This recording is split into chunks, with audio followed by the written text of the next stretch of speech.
Hello everyone, I hope all is well today.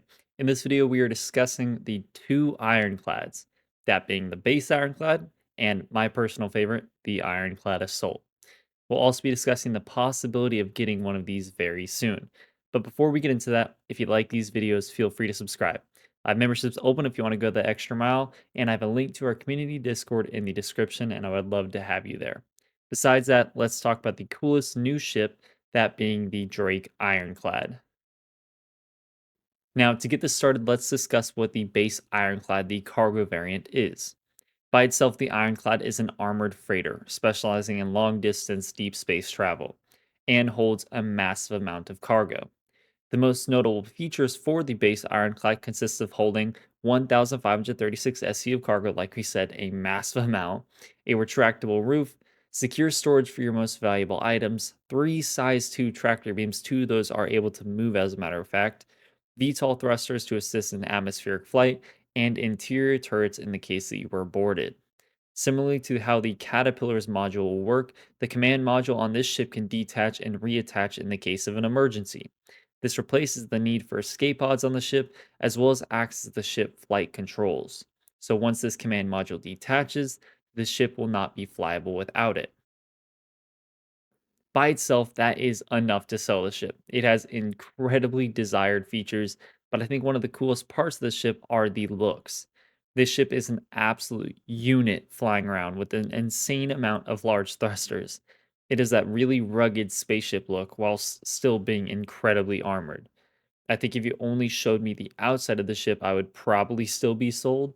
But let's talk about why this ship, in my opinion, is a massive step up for cargo haulers.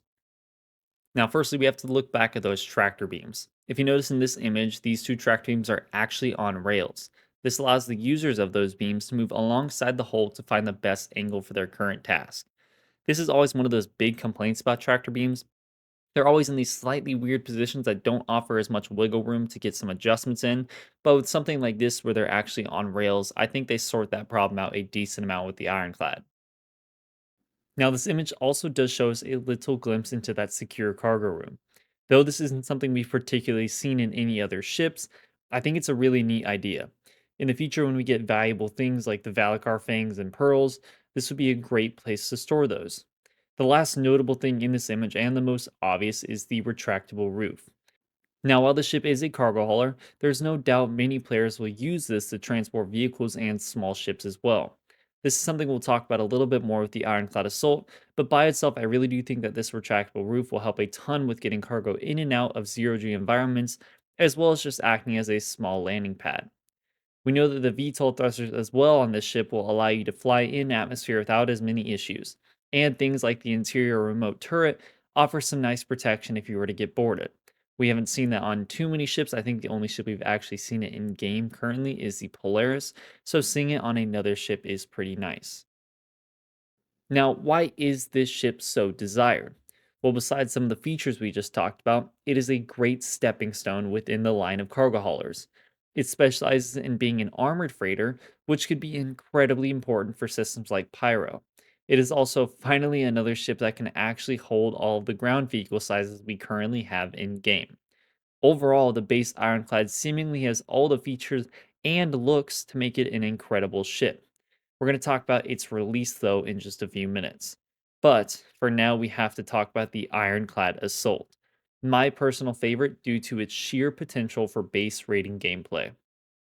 So, what are the main differences though between the Ironclad and the Ironclad Assault? The biggest difference will be weaponry.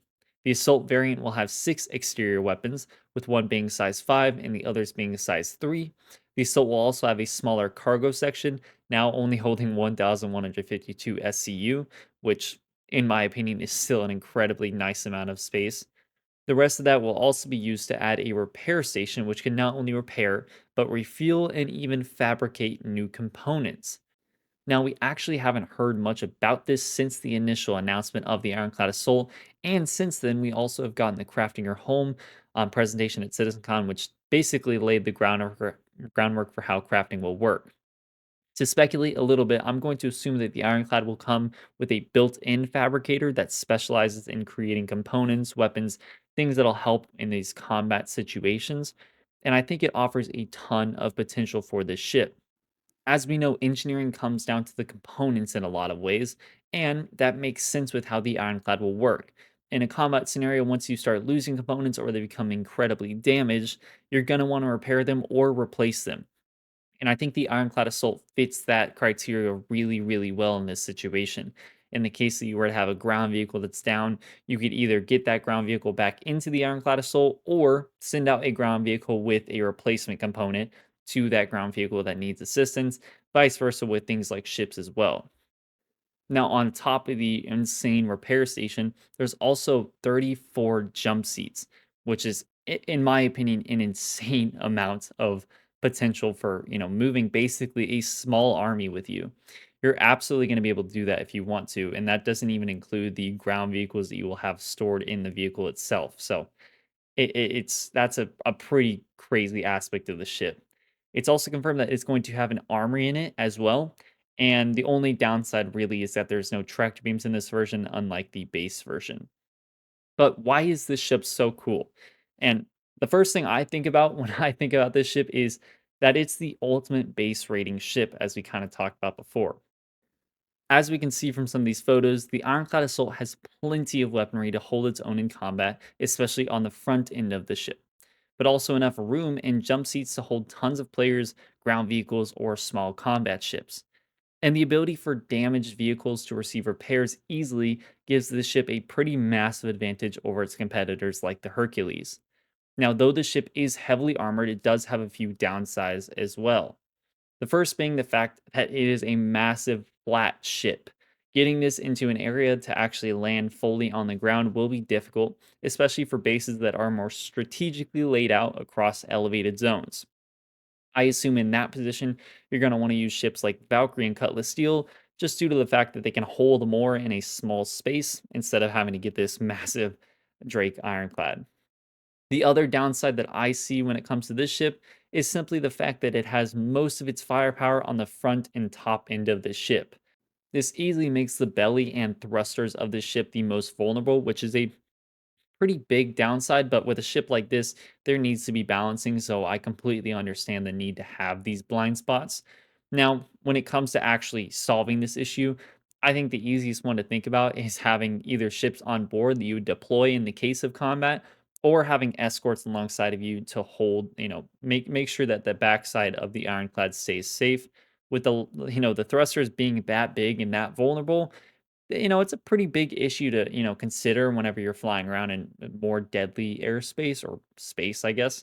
But by itself, I still think that this ship has enough features and really, really great qualities to it that make it such a good ship, especially for things like base rating. Now, I could go probably on and on and on about different situations to actually use this ship in, the amount of different potentials for the, base version as well as the assault variant, but I do want to hear from you. Do you like the regular base version? Do you think it's a solid enough cargo hauler? Or are you like me and lean on the side of the combat oriented assault variant? Like I said, that thing is the ultimate base raider, so no doubt I will be using that thing in some sort of base rating whenever we have 1.0. But when do these ships release? Well, I have good news and I have bad news.